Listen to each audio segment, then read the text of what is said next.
Alright, so we're gonna to do a basically first time setup. I has not plugged in quite everything yet, and I just had this two wire connected to the outlet. So this one is the smaller one. So this one connect to this one, and this one connect to the big one. Now number one, what we're gonna do is let's see. So we're gonna connect it. Doesn't matter which one you connect, I don't think. As long as you connect it and connect it.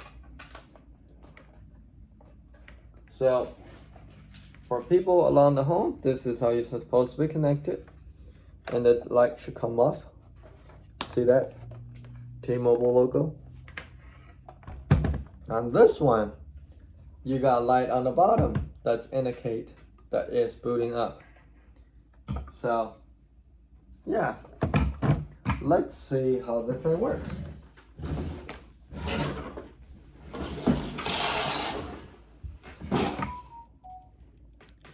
It does look pretty cool, guys. But yeah, you can barely see the T-Mobile logo. But I guess it's cheaper to manufacture with, whatchamacallit, with the same one color, and that's it. Now, let me say one thing on what T-Mobile's doing is no different than what other carriers doing. So as a very competitor in the internet industry, we all know the Wi-Fi spread based on, location and all that stuff, right? So if you have access point, the internet gonna have much better performing, whether it's backhaul communication through mesh network or just simply through one unit.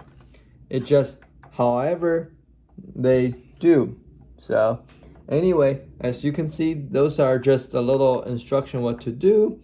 And yeah, here's your QR code for the app, which is I'm not gonna use, and your line number and all that stuff.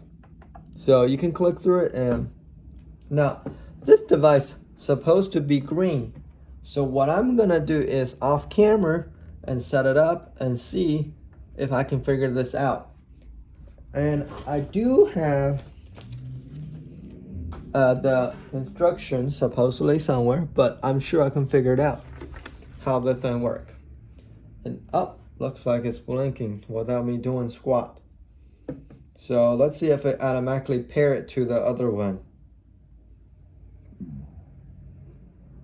Also known as the T-Life app that you need to download, which is already have mine on a couple of unit.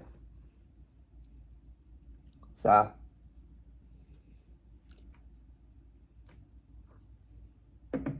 you do need to first connect to this unit, view the Wi-Fi name that's given, and then after you connect it, then you can go to the T-Life app to set it up. See, right now, connect, and then it will say, set up my gateway. Oh, great. Go to setting. This is my other T-Mobile network that I have. And then this right here is the new one that I need to connect. So we're going to connect that name. How I'm gonna cheat that is basically use a Google Lens. Take a picture of it. And then copy the Wi-Fi password. So I don't have to say here one by one.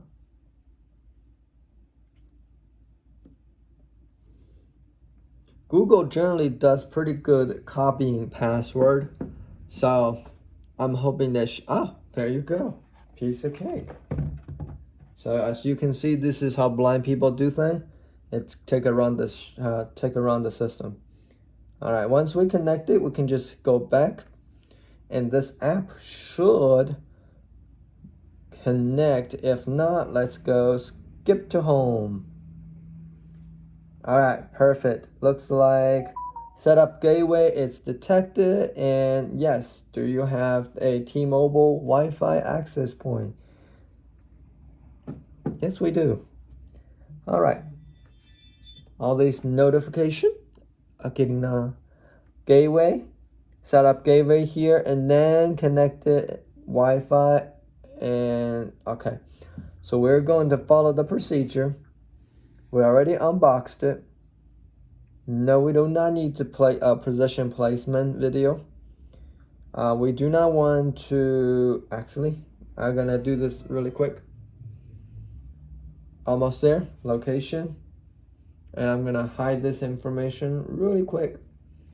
And according to the camera, where am I supposed to be? Left? No. Right there, okay. Just say I'm good enough. All right. QR code, we're gonna scan the QR code on the back of the unit. Beep. All right. I'm gonna leave everything at default because I'm gonna change the Wi-Fi name later on. If I change it now, I had to reconnect it. It's not a big issue, but you know. And the admin password is what you're gonna need to go into this device later on to change the Wi-Fi name. So they're gonna ask you that you just need to create a very secure password. All right, so just let you know, here's the password, but don't use it. It's password 123 for demonstration purpose, okay? Now, let's set up your access point. All right, we unboxed it. Let's go. Oh, we need to scan the QR code on it as well. So we can pair it. So error occur onboarding a access point. Try it again. See the QR code, you gotta line them up. Come on.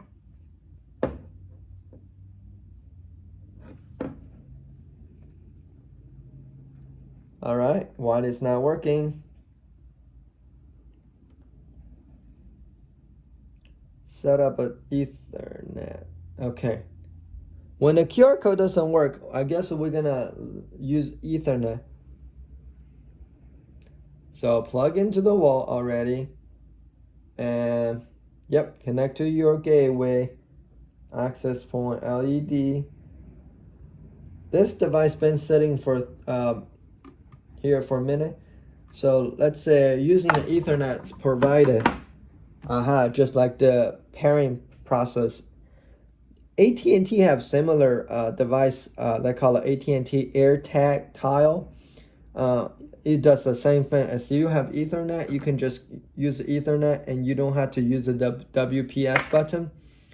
This one gonna be the similar way. So that I'm showing you that if this doesn't work, why did you twist so many times?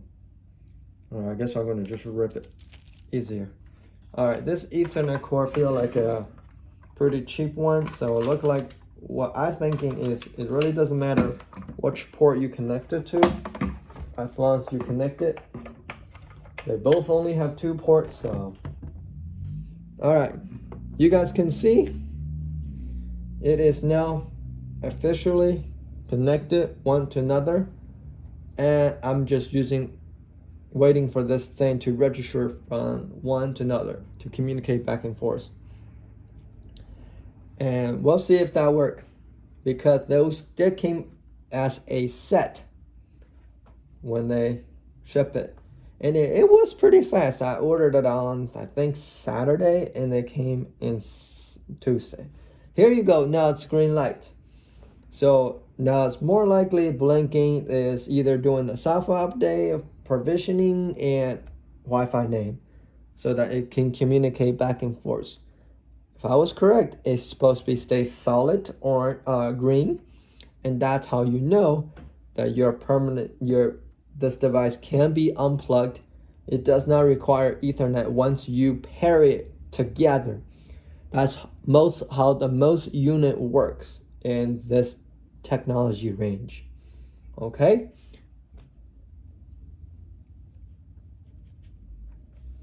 All right, looks like it's gonna take a minute, so I'm gonna patiently just put my phone right there and watch do a thing. Normally I don't have patience. Don't say I have patience today.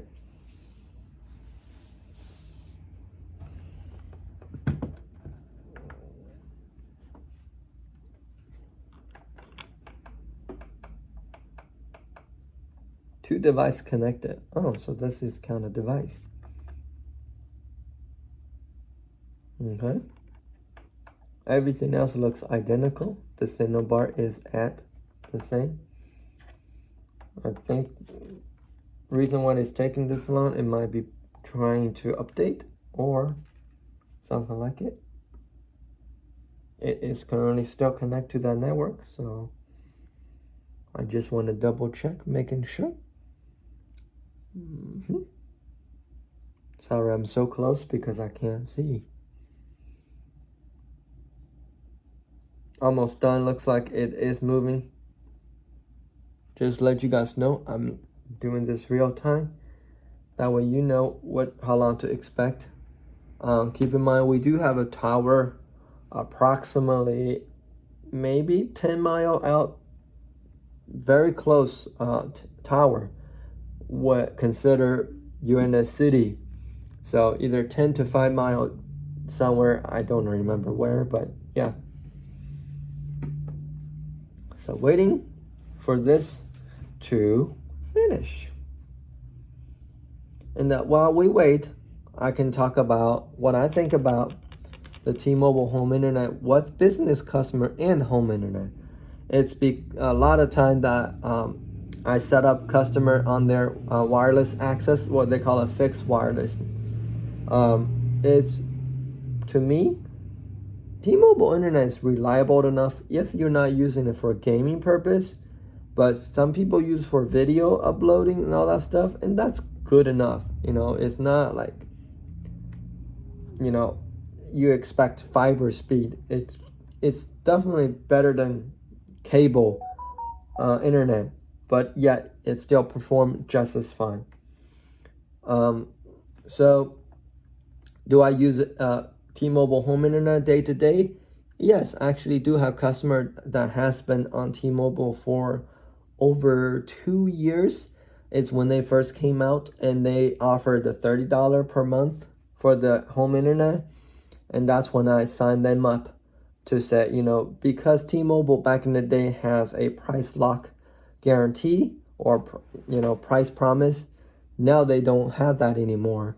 So it's definitely good to be able to save money for however long it is.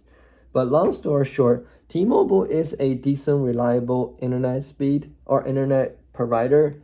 Now, I never tested a AT&T Air.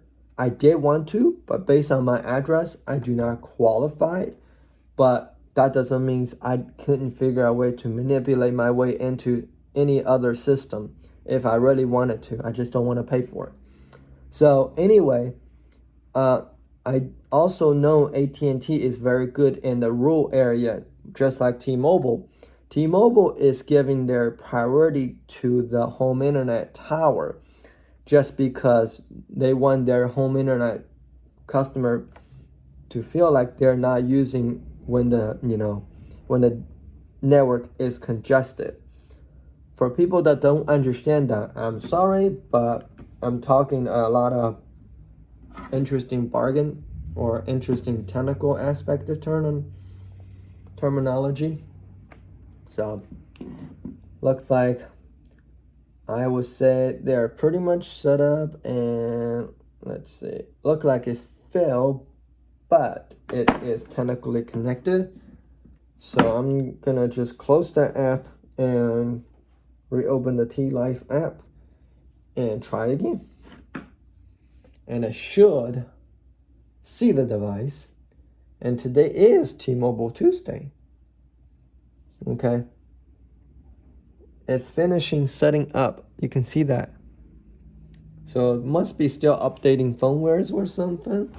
But it looks whole lot different than normal one that I remembered. So this changed quite a bit. Here's your Wi-Fi gateway. Here's your network.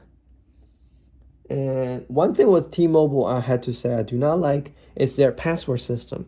You cannot use a space on your password.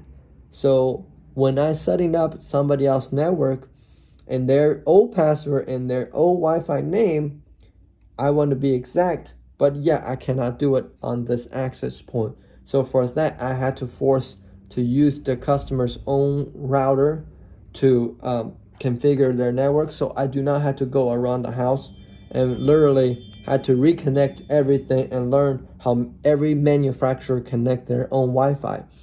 One of the customer that I work for has solar panel. So you want to learn how to connect the network to that interface. Well, you got to call the customer service support just to change the Wi-Fi name. If you don't know it, you're gonna spend 3 hours to doing that, and that's not good experience. So anyway, just point that out. Alrighty. So now what we're gonna do is run a speed test. Just let you know, I am on the T-Mobile network as well as a Verizon prepaid network. So the speed test on my 5G Ultra or 5G Ultra wideband, according to T-Mobile, it should be identical, but yeah. So we're at 140. Ooh, keep going up. So once you stress test the network, it feel like they were automatically starting. You keep testing it, keep testing it, keep testing it. Eventually, you just keep forcing it to provide the full maximum speed.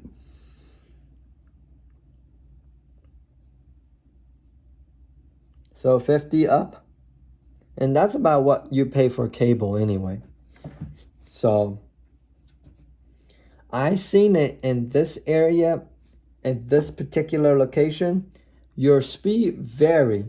It could hit all the way up as 500 megabyte when the network is not congested. We're about 1 o'clock or 2 o'clock actually, and we're getting network congestion. So yeah, you can see the upload is now 60 and the download is a lot weaker.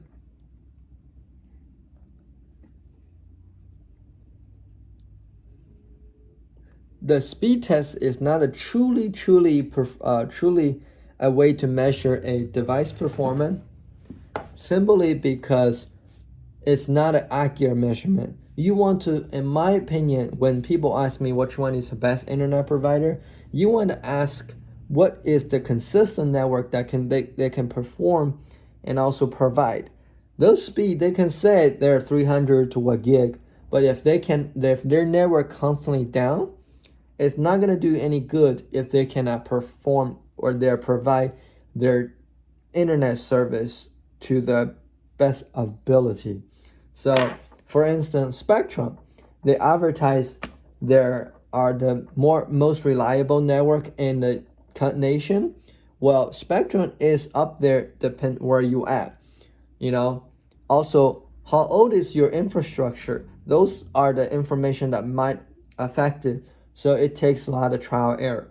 Just like T-Mobile. T-Mobile always improve their network, but there is, and I can guarantee you, you can always find somewhere that their tower been down for over 2 years, and with some complaining and all that stuff, they might be able to fix. They might going to fix it.